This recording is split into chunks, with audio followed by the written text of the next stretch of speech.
Olá! Mahatma Gandhi foi um líder político e espiritual indiano que desempenhou papel fundamental na luta pela independência da Índia do domínio britânico. Ele promoveu a resistência não violenta e a desobediência civil como métodos eficazes de protesto. Sua filosofia influenciou movimentos de direitos civis ao redor do mundo. Gandhi também buscou a justiça social e a harmonia entre diferentes comunidades religiosas. Seu legado permanece como símbolo de paz, coragem e transformação social.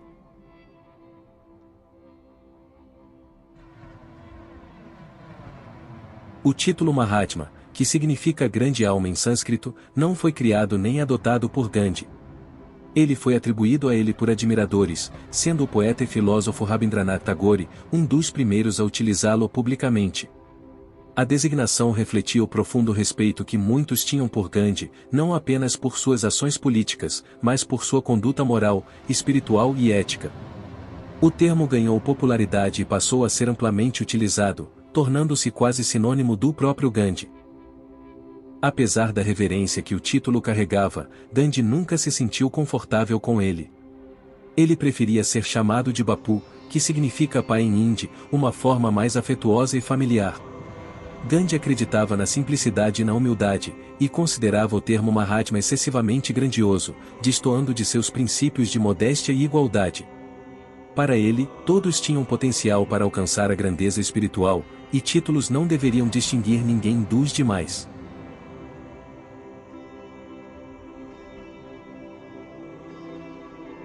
Na juventude, Gandhi era extremamente tímido e introspectivo. Durante o período escolar, evitava interações sociais, e sentia grande desconforto ao falar em público. Há relatos de que, certa vez, fugiu do palco durante uma apresentação porque não conseguia pronunciar uma única palavra diante da plateia. Essa timidez se estendia até à vida cotidiana. Mesmo em reuniões pequenas, preferia ouvir do que falar. Essa faceta de sua personalidade contrastava fortemente com a imagem do líder carismático e inspirador que viria a se tornar mais tarde. Com o tempo, e especialmente durante sua permanência na África do Sul, Gandhi foi desafiado a se expressar em público em defesa da comunidade indiana que enfrentava discriminação racial. Enfrentar a injustiça o obrigou a superar suas inseguranças. Gradualmente, ele desenvolveu confiança para discursar e mobilizar multidões, transformando sua voz em uma ferramenta poderosa de mudança. Essa superação é um exemplo marcante de sua disciplina interior e dedicação a causas maiores do que ele próprio.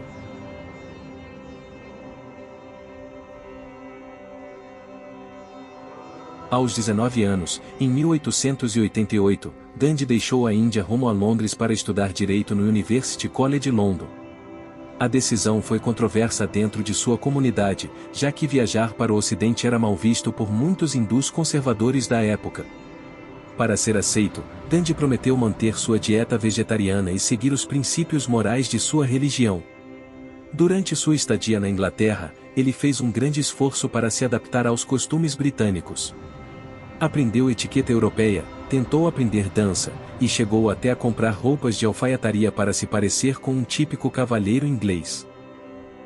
No entanto, apesar de sua tentativa de assimilação, Gandhi também mergulhou em leituras filosóficas e religiosas que moldariam sua visão de mundo. Ele entrou para a Sociedade Vegetariana de Londres, onde entrou em contato com obras de pensadores como Henry David Thoreau, Léo Tolstói e autores das escrituras hindus. Essa fase de sua vida foi decisiva para seu amadurecimento intelectual e espiritual, plantando as sementes da filosofia que ele viria a desenvolver. Um estilo de vida baseado na ética, na autodisciplina e na não-violência.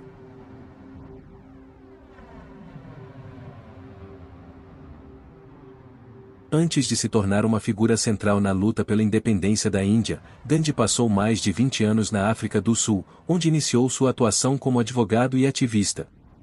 Ele chegou ao país em 1893, contratado para um caso jurídico envolvendo uma empresa indiana.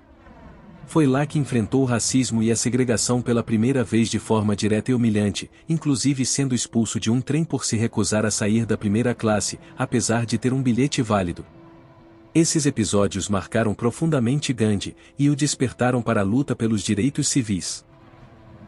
Durante sua permanência na África do Sul, Gandhi organizou a comunidade indiana contra leis discriminatórias impostas pelo governo colonial britânico. Foi nesse período que ele desenvolveu e colocou em prática, pela primeira vez, a filosofia da Satyagraha, ou resistência não violenta. Ele liderou campanhas de desobediência civil, incentivou greves pacíficas e recusou-se a obedecer leis injustas, sempre com uma abordagem ética e disciplinada. Essa experiência moldou sua estratégia política e serviu de base para suas futuras ações na Índia, consolidando sua identidade como líder espiritual e político.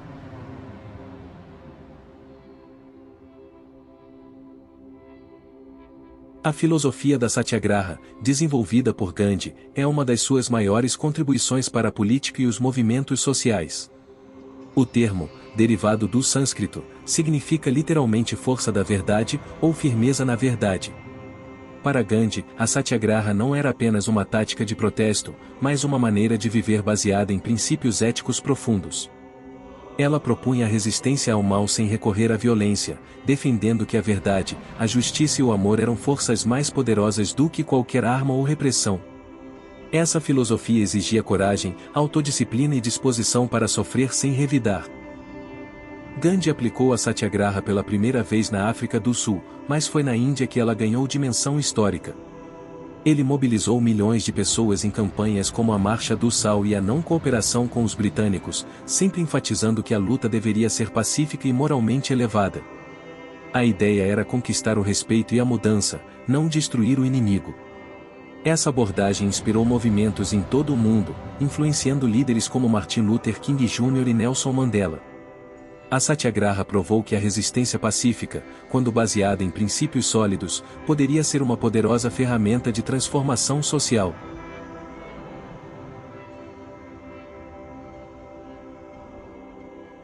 Gandhi utilizava o jejum como uma forma de protesto político e espiritual, uma tática que se tornaria uma de suas marcas registradas.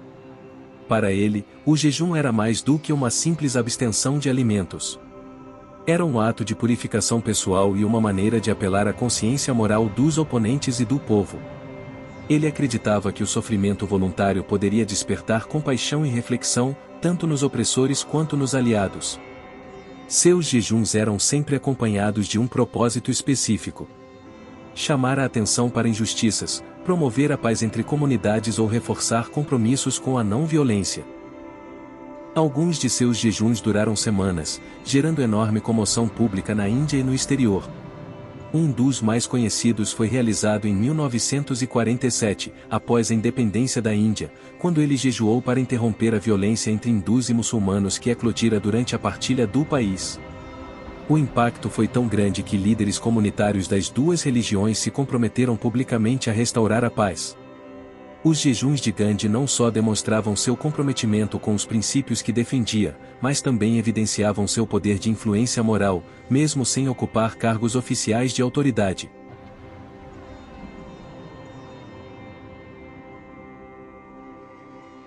Gandhi adotou o hábito de fiar seu próprio algodão e costurar suas roupas como um gesto simbólico e político contra o domínio britânico sobre a indústria têxtil indiana. Durante o período colonial, os britânicos exploravam o algodão indiano, enviando-o ao Reino Unido para ser transformado em tecido e vendido de volta aos indianos a preços elevados. Em resposta, Gandhi incentivou a população a boicotar os tecidos importados e a retomar o uso do tir manual, o charkha, como forma de resistir economicamente ao imperialismo. Ele próprio vestia roupas simples feitas por ele mesmo, geralmente apenas um dhoti, uma peça tradicional de algodão, como símbolo de solidariedade com os mais pobres. Essa postura tornou-se um poderoso emblema do movimento de independência. O ato de fiar e usar roupas feitas em casa representava autonomia, dignidade e rejeição à dependência dos produtos britânicos. Gandhi transformou a simplicidade em uma forma de força moral e política. O charkha, que antes era apenas uma ferramenta doméstica, tornou-se símbolo da luta pela liberdade. Com isso, ele mobilizou não apenas um boicote econômico, mas também uma transformação cultural e psicológica, promovendo orgulho na identidade indiana e na produção local.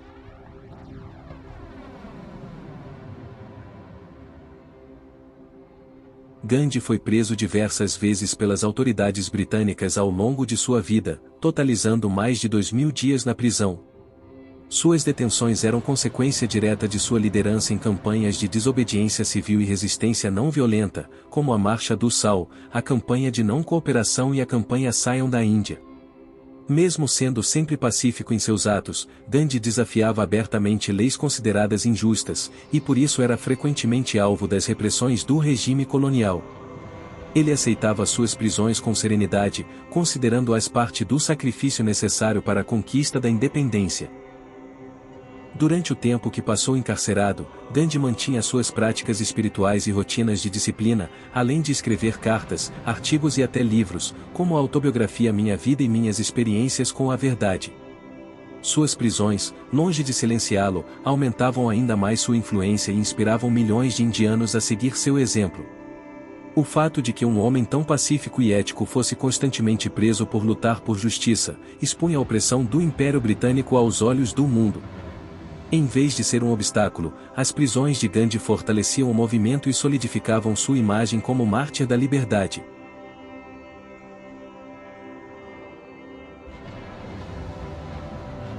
Embora Mahatma Gandhi tenha nascido em uma casta elevada da sociedade hindu, a casta Vaishya, tradicionalmente ligada ao comércio, ele se posicionou contra o sistema de castas e, principalmente, contra a marginalização dos intocáveis, o grupo mais discriminado da sociedade indiana.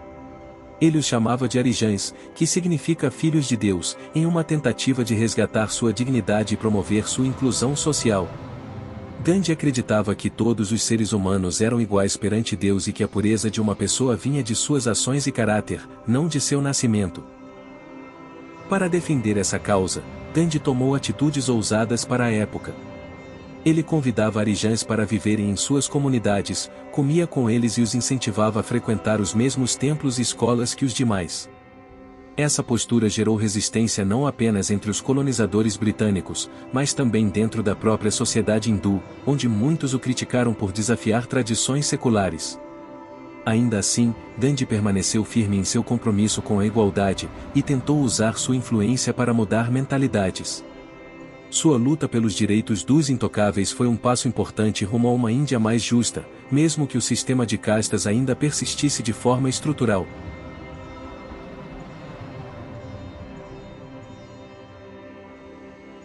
Apesar de toda sua dedicação à não-violência e à unidade entre as diversas comunidades da Índia, Gandhi foi assassinado em 30 de janeiro de 1948 por Nathuram Godse, um extremista hindu. Godse e seus aliados acreditavam que Gandhi estava sendo muito condescendente com os muçulmanos durante o processo de partição da Índia, que resultou na criação do Paquistão e na divisão violenta entre hindus e muçulmanos. Para eles, as políticas de Gandhi fragilizavam a Índia hindu e ameaçavam a identidade nacional. Essa oposição culminou no trágico atentado contra a vida do líder pacifista. O assassinato chocou a Índia e o mundo inteiro, pois Gandhi era visto como um símbolo global de paz e resistência pacífica.